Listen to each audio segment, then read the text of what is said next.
Welcome to Becoming PowHERhouse, where we discuss the tough lessons I've learned while taking my two companies from negative revenue to over 7 figures. We'll talk about the raw and vulnerable truths about being boss, as well as tips and strategies you can implement immediately for better business results. I'm your host, Nicholle Overcamp, the founder and CEO of Wilcox Financial Group and PowHERhouse Coaching. You can see links and other resources in our notes. Don't forget to head over to PowHERhousemoney.com to grab your free PowHER bundle for business and subscribe to our newsletter. Now, let's dive in to today's episode.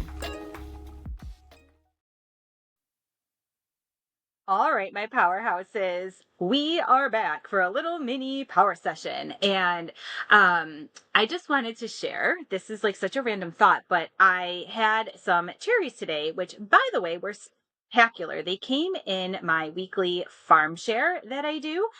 We weekly get produce from a local farm, vegetables, fruit, and the flavor is like 180 degrees better than the produce from the grocery store. But in any event, I was eating these cherries. And does anybody remember, and maybe this was just my childhood, but when you had cherries and you would try to like take the stem and make a knot in your mouth with your tongue, and if you couldn't make a knot, you were considered a horrible kisser?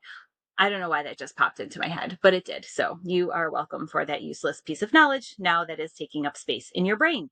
But what I want to share with you guys today actually is a tool that I've started using with myself, the team, to help us communicate better. So in the past and in previous episodes, I believe I shared with you all that we do use what's called a user manual. So what that is it's a document that I have everyone fill out. And really it's just, hey, this is how I work best. So it is what motivates me, what demotivates me. Here is what you need to know in working with me so that we can get along better as colleagues.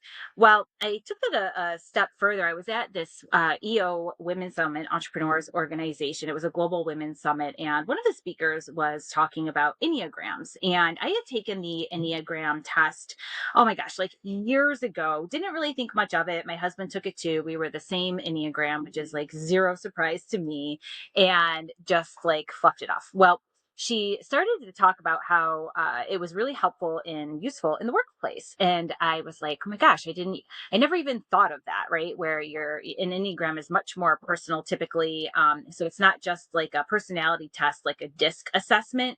It really digs a lot deeper into why you are the way you are and how you respond in stressful situations, how you respond when you're in alignment or really healthy, and how to interact and what you're predisposition to do. And so I took again the Enneagram test, and I was the exact same this year. I am an Enneagram 8 that I was about a decade ago when I took this test last. And then I started reading everything about me, and it was like a little invasive. Like, I mean, it was wildly true. And I bought the, what is it called? The Enneagram 8 60-day devotional. In the first couple of chapters, again, I was just like, oh my God, I feel seen. And I can't believe I'm admitting this about myself, but like, it was just dead nuts accurate. I mean, from my tendencies, my habits, the way I think, the way I act, what I do when I'm stressed out, the things that motivate me, inspire me, and even like as much as childhood trauma, like what the fuck? So I had my team take the tests. And what is really cool, and I would say like, well, a little pat on the back to myself, is that everyone's Enneagram is different. We have 2 5s on our team. Sarah is a 7 and Steph is a 9. But what their Enneagram tells about them actually makes them a perfect fit for their role. So it really was validating that I do have the right butts in the right seats. And so we now all are very much aware of our Enneagram. But then in our team meeting, we unpacked what it is to be an Enneagram 5, what it is to be an 8, a 7, a 9. And we discussed how we work well under stress, how we don't work well, what not to do, what frustrates us, what what also is something that motivates us and the habits that we're likely to have, because the more that we know not only about ourselves but as team members, the more effective we can be for each other. And the nice thing about this Enneagram is that we got to read out loud what it had said specifically about that number, and it was a lot more comfortable to have a discussion around something that a test or analysis showed, where then we were able to ask each other, hey, is that accurate? Is that right? Versus saying, I think that you tend to be really frazzled when you get stressed out. It doesn't land the same, but it's really a nice self realization, and it made for a more meaningful collaboration and conversation, and how we can really work better together. And now we have this in our added to our user manuals. It's in our team Asana board.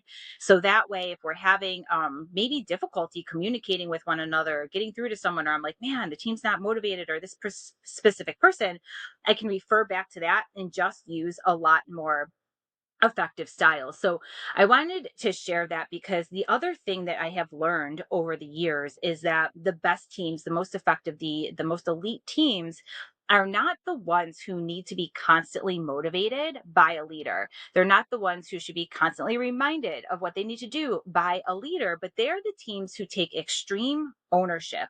I call it like extreme give a shit in what they do and the impact that they have in their role, in the people they're serving, the impact they're making in this world within our organization. And then they're also able to look in the mirror versus pointing a finger, right? And if you're going to be on my team and we are all going to thrive together and grow together, we need to be able to look in the mirror, to grow, to take extreme ownership and accountability versus constantly pointing a finger or being a victim or avoiding or blaming. It's not productive for anyone. And so I just found this tool, this test, and everything that comes with it to be super helpful.